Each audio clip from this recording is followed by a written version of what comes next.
बोलो सदगुरु महाराज की जय। आज के आनंद की जय। ये कबीर को आए કે હે પણિયારી અનેક, વર્તન સબને આરે ન્યારે પાણી સબ વિવેક. અખંડ વસે જે ખંડમાં વિચારી લે નિજ જ્ઞાન, ભલા ગુરુ ગમ જ્ઞાનથી થાય તમ જ્ઞાન. અખંડ વસે જે ખંડમાં વિચારી લે નિજ જ્ઞાન, ભલા ગુરુ ગમ જ્ઞાનથી થાય આત્મ જ્ઞાન. रहवासियों देश का जो जात वर्ण कुछ नहीं, शब्द मिलावा हो रहा साधे मिलावा नहीं. बोलो सदगुरु महाराज की जय. આજે આપણે શંકરમાનું ભજન છે બોલીશું અને સત્સંગ કર્યું. હંસાને ના ઠરે નૈના ભીયથી, તેના દર્શનથી દુઃખ દૂર થાય. દુર્લભ એવા સંત છે. હંસાને ના ઠરે ના ભીયથી, તેના દર્શનથી દુઃખ દૂર થાય. દુર્લભ એવા સંત છે. નૈણ એટલે આંખ. સંતો કહે છે કે જગત જાગતા સતત સૂચેલું છે. જેની અંતરદ્રષ્ટિ ખુલ્લી નથી તે ખુલ્લી આંખે સૂચેલું છે. જાગેલા માત્ર તે જ છે જેમને પોતાના સ્વરૂપની ઓળખાણ થઈ ગઈ છે. સન સદા જાગ્રત હોય છે. એટલે કે ગોરખનાથ કહે છે કે ગોરખ જાગતા નર છે તને મળે નિરંજન દે.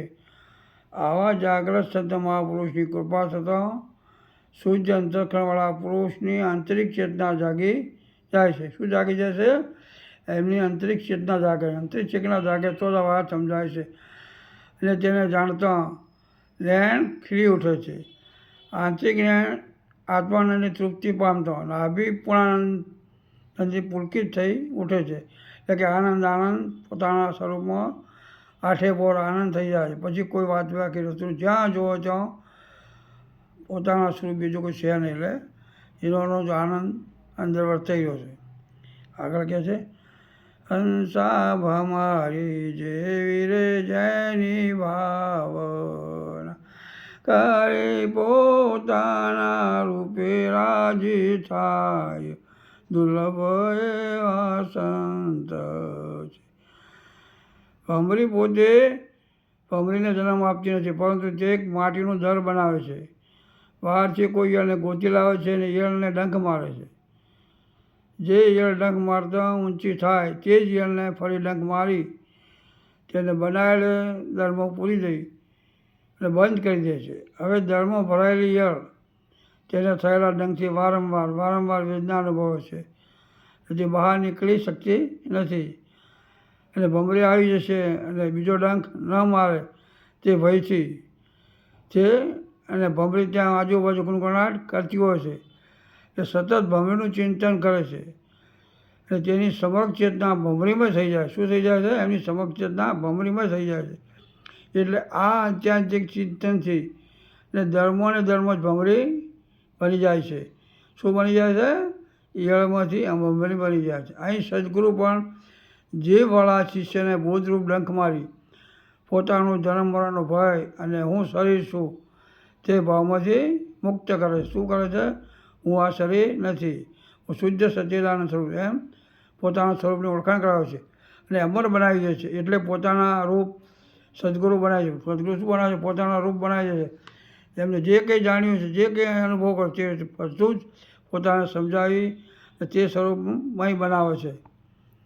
હંસા વાણી જેની રે અમૃત જેવી, પિતા આવે અમીના ઓળકાર.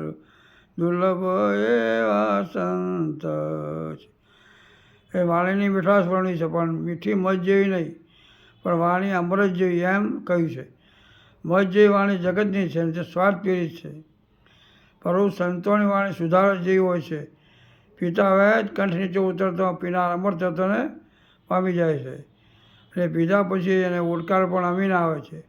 એટલે ઓડકાર એવા આવે છે કે હું અમર આત્મા છું, હું મરું કે જન્મ એવો નથી. હવે હું અભય છું, શુદ્ધ સચ્ચિદાનંદ સ્વરૂપ છું, અવિનાશી છું, અજર છું, અમર છું. આ મને અનુભવ થાય છે.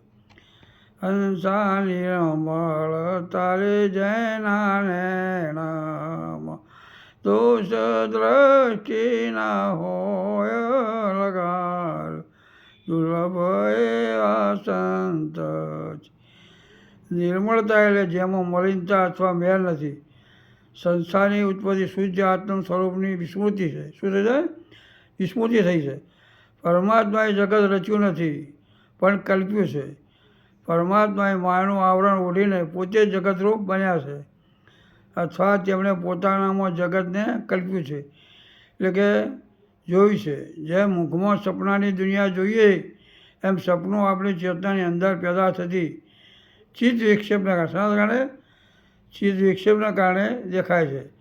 જાગતા જેમ સપનું રહેતું નથી તેમ આત્મા સ્વરૂપમાં જાગતા જગત દેખાતું નથી. જગત છે જ નહીં પણ ભાષે છે. તે ખોટું નથી પણ મિથ્યા છે. એટલે ખોટામાં અને મિથ્યામાં ફરક છે. જેમ દોરડીમાં ભાસતો સ્વરૂપ મિથ્યા છે તેમ માયાને અવિદ્યા કરી જે જગત દેખાય છે તે મિથ્યા છે. તે સાવ ખોટું પણ નથી ને સાચું પણ નથી, પણ ભાષે છે એટલે મિથ્યા છે. હવે જેના કારણે ભાષે છે તે દ્રષ્ટિની મલિનતા છે. સંતોમાં દોષ ડટી હોતી નથી. તે બહાર રૂપે મિથ્યા જગત તો જુએ છે, પણ જેના કારણે દેખાય છે તે કારણરૂપ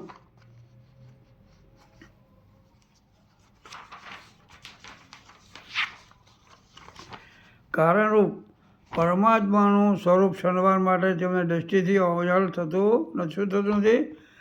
પરમાત્માનું સ્વરૂપ ક્ષણવાર માટે પણ ઘડીવાર માટે પણ તેમની દ્રષ્ટિથી ઓઝલ થતું નથી. હંસા બ્રહ્મ રૂપ ભાળે બ્રહ્માંડમાં જેની વ્રતિ સદા બ્રહ્માકાર દુર્લભ એવા સંત. આમ સંતોને બહાર રૂપે દેખાતું વિશ્વ જેની સત્તાથી દેખાય છે તેને જોતા હોવાથી તેઓ જુએ તો છે, જગતને પણ ભાળે છે.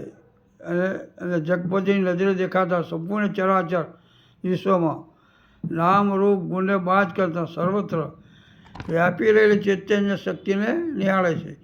એટલે તેઓ સમગ્ર બ્રહ્માંડને બ્રહ્મરૂપે ભાળે છે. આ દિવ્ય દ્રષ્ટિ સદગુરુ મહારાજનું પ્રદાન કરે છે. શું કરે છે મહારાજ? આ દિવ્ય દ્રષ્ટિ સદગુરુ મહારાજ પ્રદાન કરે છે, કે આપે છે. હંસાદાસ શંકરની આવી નથી જેની મેર થતા બેડો પાર દુર્લભ એવા સંત છે. શંકર મહારાજ પોતાનો અનુભવ સ્વયં અનુભૂતિ કરી અને આ વાત જણાવી રહ્યા છે. કહે છે, જ્યારે શિષ્ય સુરોને ગુરુ પુરાણ મળી જાય તો આ સહેજે સહેજ વાત સમજાય છે, પણ સદગુરુની કરુણા, દયા અને કૃપા વગર મેળ પડે એવો નથી. માટે નિત્ય સંત સમાગમમાં રહો અને સદગુરુ વચનમાં પૂર્ણતા લાવી જીવન બનાવો. જેમ જેમ સદગુરુ મહારાજનો જેટલો સમય આપી, જેટલો ભોગ આપશો, જેટલું સદગુરુ મહારાજની પર વિશ્વાસ નિષ્ઠા રાખશો, તેટલું તમારું જ્ઞાન એમ મજબૂત થશે અને જ્ઞાનમાં તમારો જેમ સેમ સમજ અને સ્વરૂપમાં સ્થિરતા છે. બોલો સદગુરુ મહારાજ કી જય. આજ કે આનંદ કી. બોલો ભોલારામ મહારાજની જય.